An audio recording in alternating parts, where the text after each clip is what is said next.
बिस्मिल्लाहिर्रहमानिर्रहीम। अस्सलाम वालेकुम स्टूडेंट्स। आज हमारा जो क्वेश्चन नंबर 2 है, प्रॉब्लम नंबर 2.2a, ये हमारे पास जर्नल का क्वेश्चन दिया हुआ है, ट्रांजैक्शंस दी हुई है, इसकी हमने जर्नल एंट्रीज बनानी है। तो क्वेश्चन को पहले रीड करते हैं। Shelton engineering completed the following transaction in the month of June. Shelton engineering company है, उन्होंने ये तमाम ट्रांजैक्शन जून के मंथ में कंप्लीट की हुई, ठीक है। तो अब सबसे पहले उसने लिखा है शाना शेल्टन द ऑनर, ये ऑनर है, invested $105,000 cash office equipment with the value of $6,000 and $45,000 of drafting equipment to launch the company. Company में उन्होंने इन्वेस्टमेंट की है। ऑनर जब भी इन्वेस्टमेंट करता है, आपको पता है, उसे हम कैपिटल बोलते हैं, लेकिन यहाँ पे कैपिटल वो 3 शेप में दे रहा है, कैश की फॉर्म में, ऑफिस इक्विपमेंट की फॉर्म में और ड्राफ्टिंग इक्विपमेंट की। तो बेटा तीनों आपके एसेट्स हैं, वो डेबिट हो जाएंगे और कैपिटल हम क्रेडिट कर देंगे। तो हम सबसे पहले ट्रांजैक्शन नंबर ए, डेट नहीं लिखी हुई तो ए लिखेंगे। सबसे पहले कैश इन्वेस्ट किया बेटा, तो कैश अकाउंट,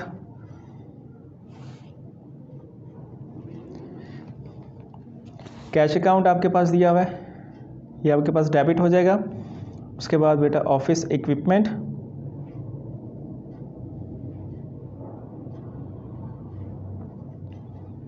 ये भी आपका बेटा डेबिट हो जाएगा। उसके बाद ड्राफ्टिंग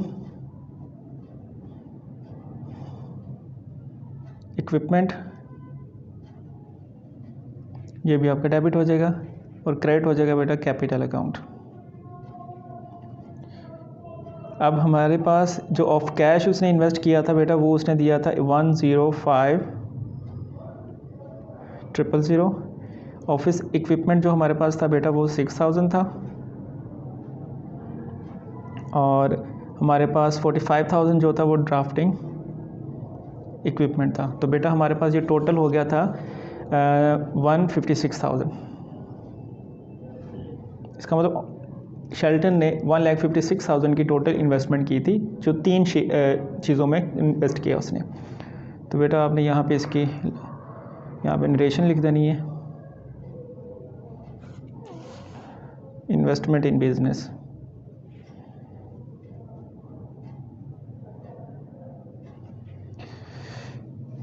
नेक्स्ट हमारे पास उसने लिखा बी में, the company purchase land worth ₹54,000 for an office. 54,000 की आपने एक लैंड परचेज की है bye paying 5,400 cash and signing a long term note payable for 48,600।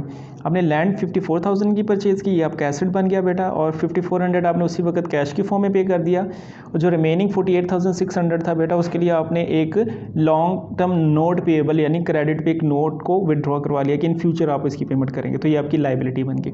तो इसकी हम एंट्री करते हैं। तो आपने लैंड परचेज़ की बेटा, लैंड अकाउंट डेबिट हो जाएगा और कैश अकाउंट क्रेडिट हो जाएगा, जितना हमने कैश पे किया। और उसके बाद बेटा नोट पेएबल क्रेडिट होगा। नोट पेएबल का मतलब इन फ्यूचर हमने इसकी पेमेंट करनी है, ये एक डॉक्यूमेंट होता है।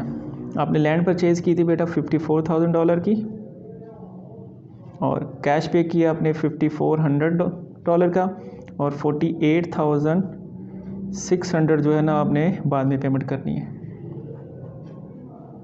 आप यहाँ पे लिखेंगे परचेज्ड लैंड, ये आपकी इसकी नरेशन हो जाएगी। नंबर सी में लिखा है the company purchased a portable building with 75,000 cash. आपने एक बिल्डिंग परचेज की जो पोर्टेबल है, यानी मूवेबल होती है, एक जगह से दूसरी जगह आप इसको मूव कर सकते हैं। And move it into the land acquired in B, जो आपने ज़मीन खरीदी थी पीछे, उसको आपने वहाँ पे शिफ्ट कर दिया उस बिल्डिंग को। तो बेटा आपने तो यहाँ पे बिल्डिंग परचेज की है, तो हम बिल्डिंग अकाउंट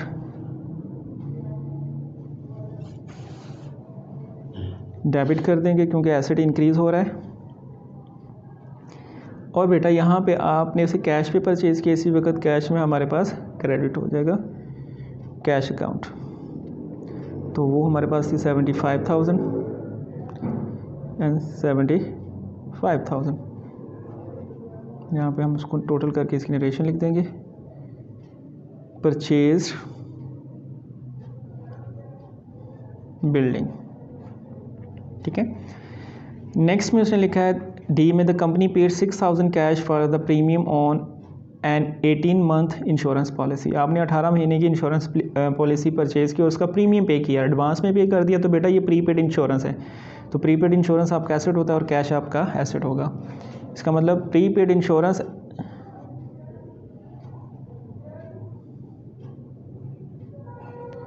अकाउंट डेबिट करेंगे और कैश पे किया उसकी इंश्योरेंस प्रीमियम की जगह, तो कैश क्या हो जाएगा हमारा क्रेडिट हो जाएगा।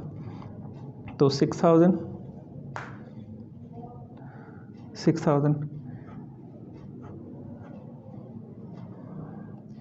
Paid insurance premium in advance.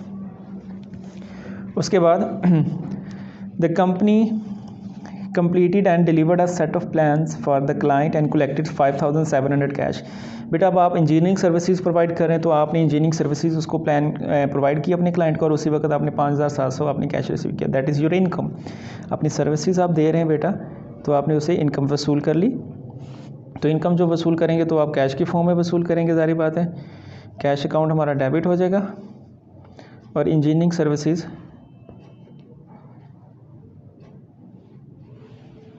Service account आपका क्रेडिट हो जाएगा, क्योंकि ये हमारी इनकम का नाम है।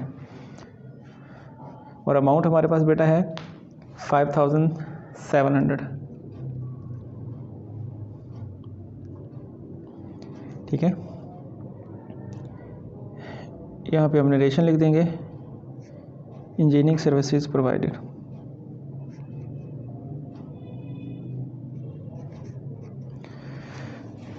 उसके बाद the company purchase $22,500 of additional drafting equipment bye paying 10,500 cash and signing a long term note payable for 12,000। बेटा आपने एक परचेज़ किया ड्राफ्टिंग इक्विपमेंट एक और एडिशनल, $10,500 आपने उसी वक्त पे कर दिया और 12,000 का आपने क्रेडिट कर लिया, उधार कर लिया और एक नोट पेबल साइन कर लिया। ठीक है, तो ये हमारी लाइबिलिटी इंक्रीज़ हो गई।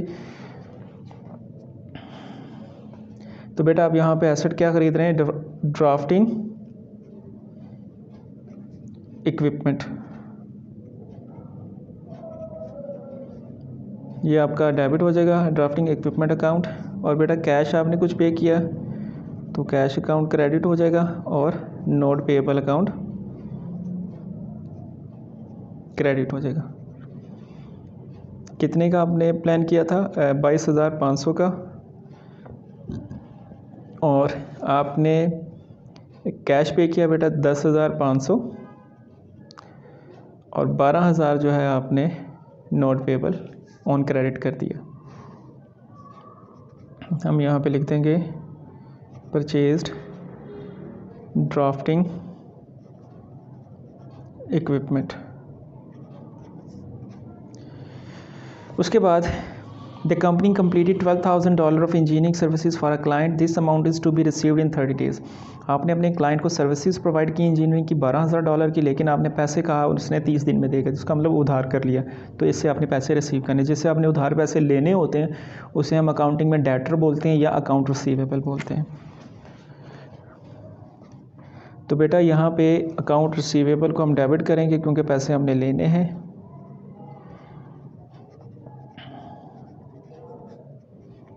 और इंजीनियरिंग सर्विसेज को, ये आपकी इनकम, इसको हम क्रेडिट करेंगे।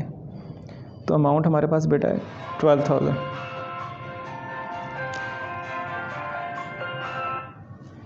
अमाउंट हमारे पास आ गई 12,000।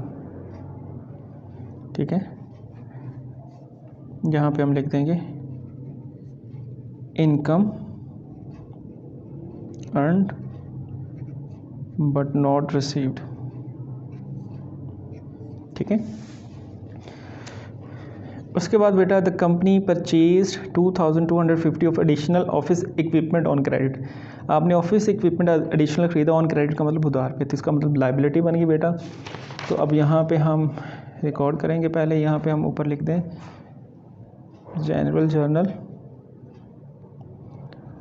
यहाँ पे हम डेट मेंशन करते हैं सबसे पहले, यहाँ पे उसकी डिस्क्रिप्शन आ जाएगी या डिटेल्स लिखते हैं। यहाँ पे लेजर फॉलियो का कॉलम बेटा, यहाँ पे डेबिट और क्रेडिट, यहाँ पे हम डॉलर का साइन लिखेंगे। तो बेटा आपने जो परचेज़ किया है ऑफिस इक्विपमेंट, ऑफिस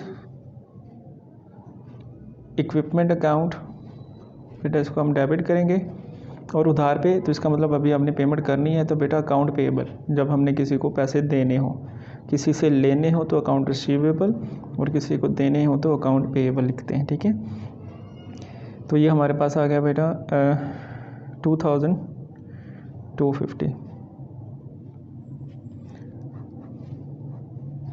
हम यहाँ पे नोटेशन लिखेंगे परचेज्ड ऑफिस इक्विपमेंट। उसके बाद the company completed engineering services for $18,000 on credit. आपने अपने सर्विसेज प्रोवाइड की और उधार पे, इसका मतलब अभी पैसे लेने। तो बेटा ये आपने अगेन पैसे लेने, जिससे उसे हम कहते हैं अकाउंट रिसीवेबल अकाउंट।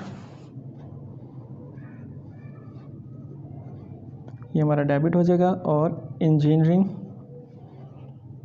सर्विसेज आपकी इनकम होगी, ये क्रेडिट हो गया 18,000।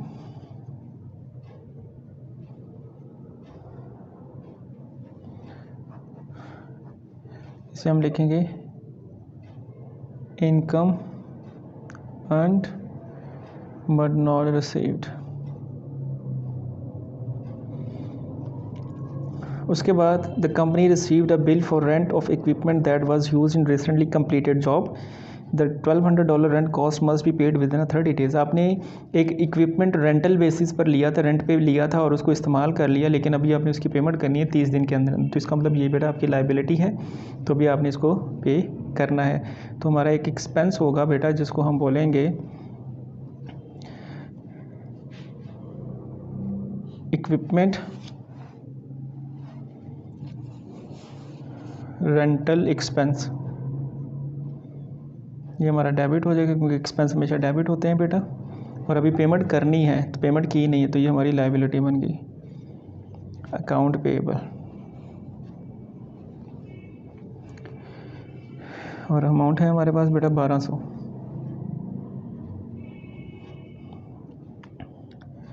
लिख देंगे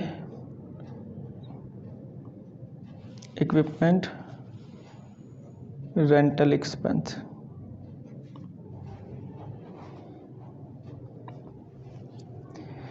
The company collected 7,200 cash in partial payment from the client described in transaction number G। Transaction number G में हमने 12,000 रुपये की सर्विसेज प्रोवाइड की थी और पैसे लेने थे, तो यहाँ पे उसने हमें 7,200 दे दिए। तो इसका मतलब कैश आपको रिसीव हो गया बेटा। तो कैश अकाउंट आप डेबिट करोगे,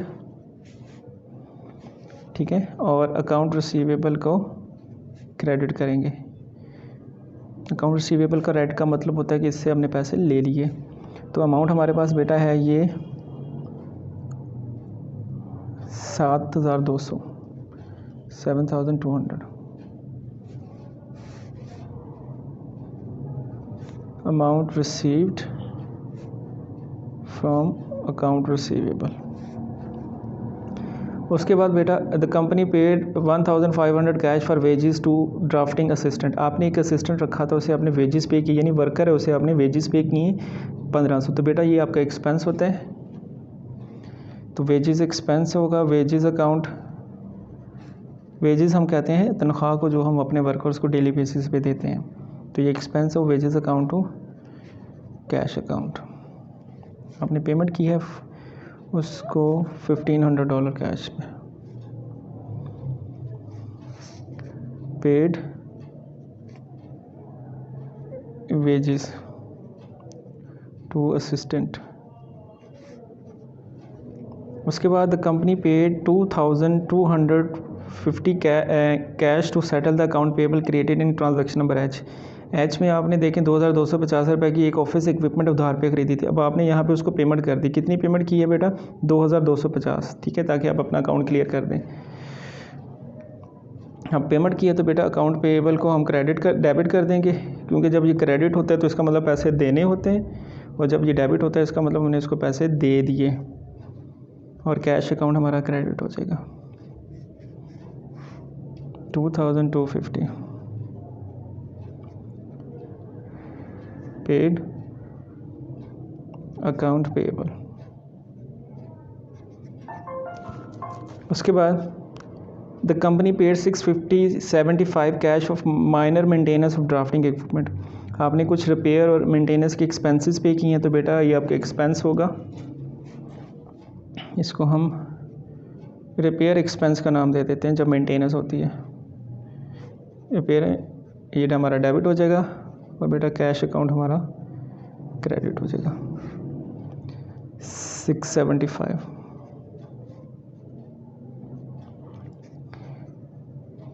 पेड रिपेयर एक्सपेंस। उसके बाद बेटा S Shelton withdraw 9360 cash from the company for personal use. अब उसने विड्रॉ किए हैं बेटा अपने ज़ाती इस्तेमाल के लिए, तो ज़ाती इस्तेमाल के लिए जब भी विड्रॉ होता है उसे हम ड्राइंग्स का नाम देते हैं, और ड्राइंग्स हमेशा डेबिट होते हैं बेटा। ड्राइंग्स अकाउंट हो कैश अकाउंट $9360।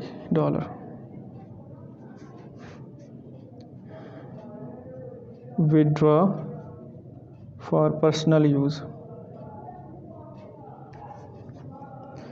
उसके बाद बेटा the company paid 1500 cash for wages to drafting assistant. आपने फिर वेजेस पे की हैं, तो बेटा ये भी आपका एक्सपेंस होगा, wages account debit and cash account credit. तो ये 1500 आपने वेजेस पे की हैं अपने असिस्टेंट को, पेड वेजेस। उसके बाद लास्ट में आपकी आखिरी एंट्री लिखी हुई the company paid 3000 cash for advertisement in the local newspaper during June. आपने जून में अपना ऐड दिया है न्यूज़पेपर में, तो ये बेटा आपका एडवर्टाइजिंग एक्सपेंस हुआ है, तो एडवर्टाइजिंग एक्सपेंस भी डेबिट होगा। एक्सपेंस हमेशा याद रखिएगा आपके डेबिट ही होते हैं क्योंकि इंक्रीज़ हो रहे होते हैं। एडवर्टाइजिंग एक्सपेंस अकाउंट डेबिट कर देंगे और कैश अकाउंट क्रेडिट कर देंगे।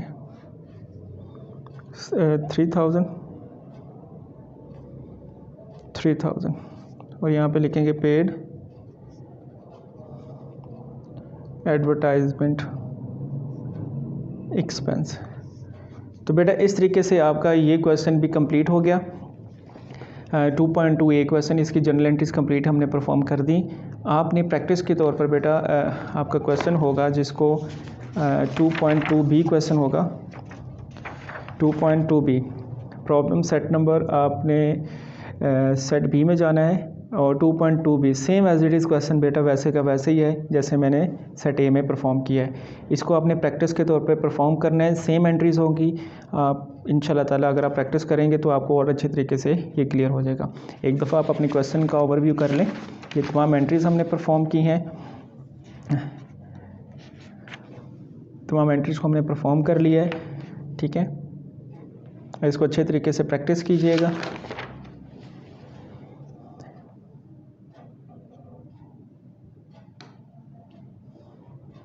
अगर आपको इससे रिलेटेड कोई भी क्वेश्चन होगा तो लाजमी पूछिएगा। अपना बहुत सा ख्याल रखिएगा जी। अल्लाह हाफ़िज़।